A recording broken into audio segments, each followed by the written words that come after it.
Ya, pemirsa, inilah gambaran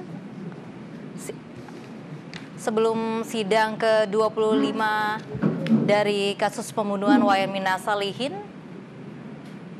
Dan terlihat di layar kaca Anda bahwa anggota majelis hakim sudah hadir di persidangan dan dari jaksa penuntut umum juga telah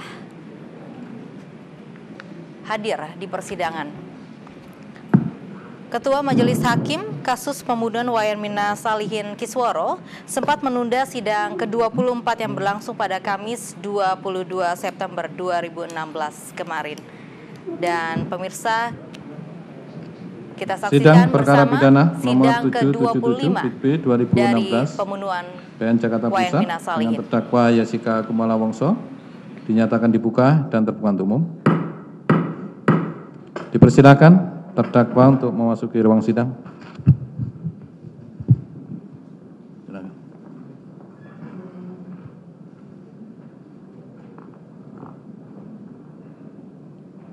Apakah sehat hari ini? Sehat, terima kasih Sehat. yang mulia. Kita lanjutkan persidangan ya. Baik yang mulia. Masih ada ahli atau saksi yang diajukan penasihat hukum? Masih ada yang mulia. Ya, silakan.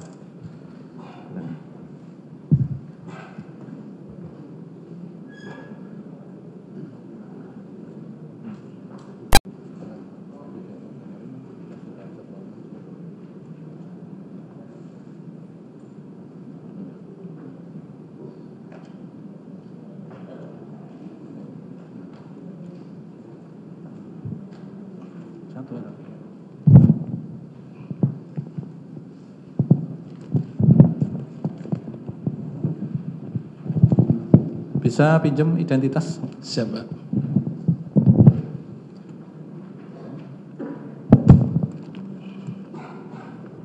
Sama CV-nya kalau ada.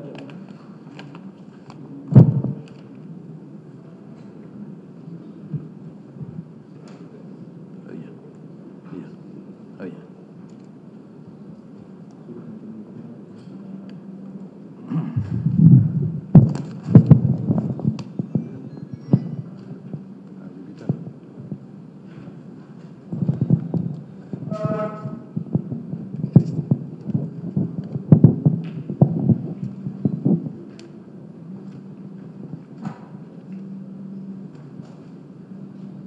Saya bacakan identitas. Nama Dr. Muzakir SHMH. Benar, Pak. Tempat lahir Ngawi, 7 April 1957. Benar, Pak. Jenis kelamin laki-laki. Alamat Tuntungan Baru UH 3 garing 1185A. Benar, Pak. RT 04 1 ya, RT 041 RW 09 Kelurahan Tahunan, Kecamatan Umbul Harjo, Kota Yogyakarta, Provinsi Daerah Istimewa Yogyakarta. Agama Islam. Pekerjaan pegawai negeri sipil, warga negara Indonesia. Pegawai negeri sipil di mana? Di TPK di Fakultas Hukum UII Yogyakarta, Pak. UI Yogyakarta. Diajukan sebagai saksi apa? Penasihat hukum. Ahli hukum pidana yang mulia. Diajukan sebagai ahli hukum pidana. Sebelum dilanjutkan, ada tanggapan dari penuntut umum? Tidak ada ya. Ada hubungan keluarga ahli dengan terdakwa? Tidak ada, Pak. Bersedia bersumpah? Bersedia. Bersedia. Silakan berdiri.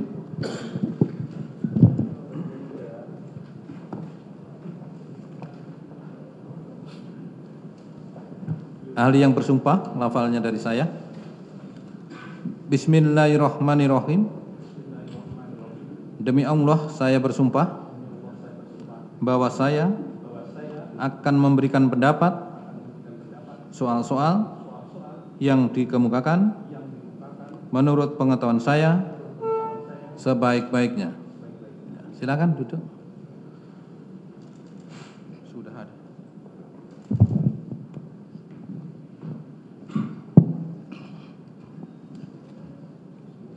Silakan penasihat hukum. Terima kasih yang mulia.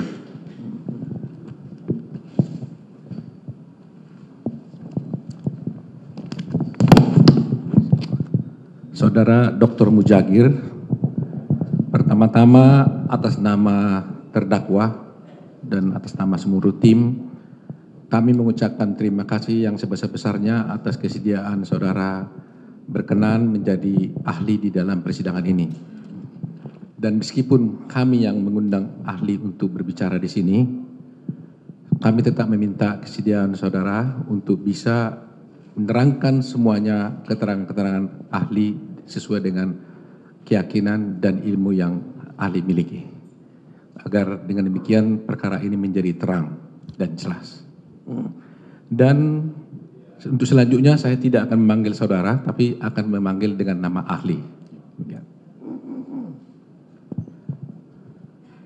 Saudara ahli, sebelum ahli datang ke sini, kami telah mengirimkan beberapa pertanyaan-pertanyaan hukum yang kami butuhkan untuk dapat dijelaskan pada persidangan ini.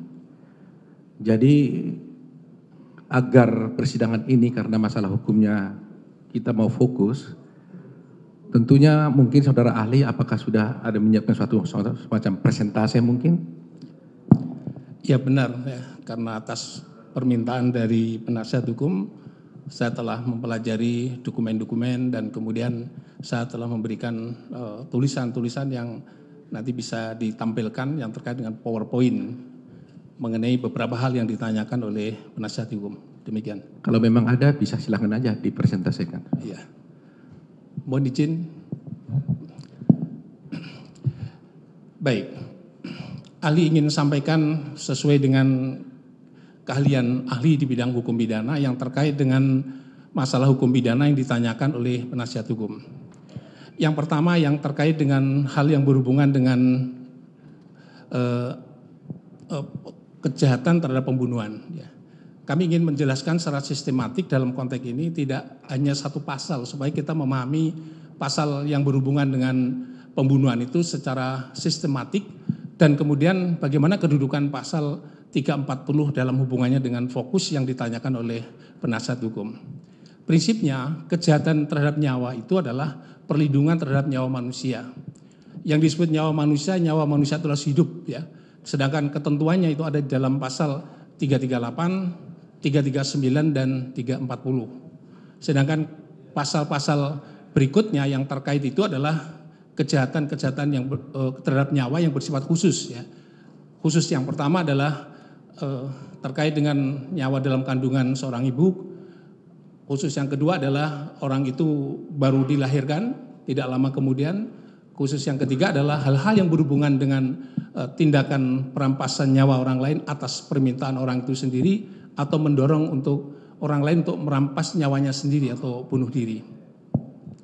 Nah atas dasar itu saya ingin menjelaskan yang genus delik dari kejahatan terhadap nyawa itu ada dalam pasal 338. Jadi inti singkatnya pasal 338 itu adalah dengan sengaja merampas nyawa orang lain. Ya. Maka kata-kata dengan sengaja nanti akan berlaku pada khususnya pasal yang kami sebut tadi adalah 338, 340 dan juga 339. Di situ dikatakan bahwa sifat umum daripada pembunuhan itu adalah merampas nyawa orang lain. Jadi merampas nyawa orang lain rumusan ini dikenal dengan delik material. Oleh sebab itu dalam satu rumusan delik material itu esensinya adalah melakukan satu perbuatan yang menimbulkan akibat kematian orang. Mengenai caranya tidak diatur dalam delik material, tapi perumusannya pada akibat. Yang disebut merampas nyawa ini akhirnya harus orang itu mati dalam bahasa hukum. Kalau bahasa yang halus kan meninggal dunia atau yang lain, tapi bahasa hukumnya adalah menyebabkan orang itu mati. Jadi atas dasar itu maka harus ada orang itu harus hidup objeknya dan orang itu harus sampai dengan dia mati. Perbuatannya adalah dikenal dengan perbuatan sengaja karena khusus 338, 339 dan 340 adalah sengaja. Nah, atas dasar prinsip genus ini maka nanti saya ingin jelaskan spesifikasinya apa. Nah, di dalam pasal 338 ini adalah genus sebagai rumusan delik yang dikenal dengan kesengajaannya adalah kesengajaan biasa. Ciri daripada kesengajaan biasa ini adalah antara tumbuhnya niat dengan pelaksanaan adalah satu kesatuan yang tak terpisahkan. Jadi satu kesatuan yang tak terpisahkan.